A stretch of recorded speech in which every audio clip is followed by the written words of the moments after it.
ഇടിഞ്ഞു വീഴാറായ വീടിനുള്ളിൽ രോഗികളായ മക്കൾക്കൊപ്പം പേടിയോടെ കഴിയുകയാണ് ഒരു വൃദ്ധമാതാവ്.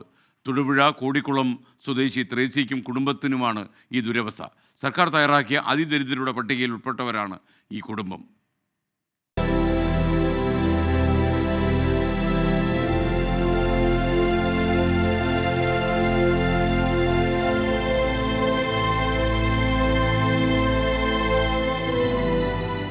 95 വയസ്സ് പിന്നിട്ടു ത്രേസ്യയ്ക്ക്. രോഗികളായ 2 മക്കളാണ് ഒപ്പമുള്ളത്.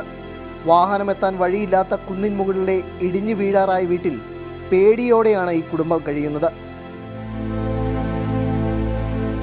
മഴയത്ത് മൊത്തം നനയും, മൊത്തം വെള്ളം കയറി പാത്രമൊക്കെ എടുത്ത് വെച്ച് ഒക്കെ കിടക്കുന്നുകൊണ്ടിരുന്നതൊക്കെ. പാത്രത്തിലേക്ക് വെള്ളമൊക്കെ ഞങ്ങൾ കോരിപ്പറക്കി, താത്തൻ കോരും, ഞാൻ ബക്കറ്റ് പിടിക്കും. അങ്ങനെയൊക്കെയായിരുന്നു കഴിഞ്ഞുകൊണ്ടിരുന്നത്.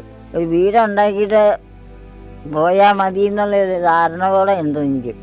ലൈഫ് ഭവന പദ്ധതിയിൽ വീടിനായി അപേക്ഷ നൽകിയിരുന്നു. പക്ഷേ വീടിരിക്കുന്ന ഭൂമി മരിച്ചുപോയ ഭർത്താവിൻ്റെ പേരിലാണ്. ത്രേസ്യയുടെ പേരിലേക്ക് സ്ഥലം മാറ്റുവാനും സാങ്കേതിക തടസ്സമുണ്ടായി. സർക്കാരിൻ്റെ അതിദരിദ്രരുടെ പട്ടികയിൽ ഉൾപ്പെട്ടിട്ടുണ്ട്. ഇതിനായുള്ള സർവേ നടന്നപ്പോൾ മരുന്നാണ് ഇവർക്ക് ആവശ്യമെന്ന് മാത്രം ഉദ്യോഗസ്ഥർ രേഖപ്പെടുത്തിയതോടെ വീട് ലഭിക്കാനുള്ള സാധ്യതയും മങ്ങി. വളരെയധികം ബുദ്ധിമുട്ടി ജീവിക്കുന്നവരാണ്.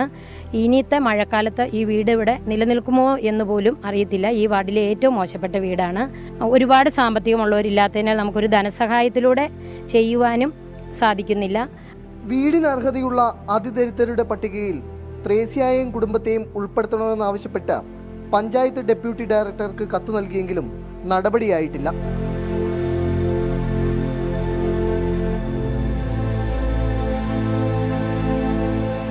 MT അധീഷിനൊപ്പം എബിൻ ജോസ്, 24 തൊടുപുഴ.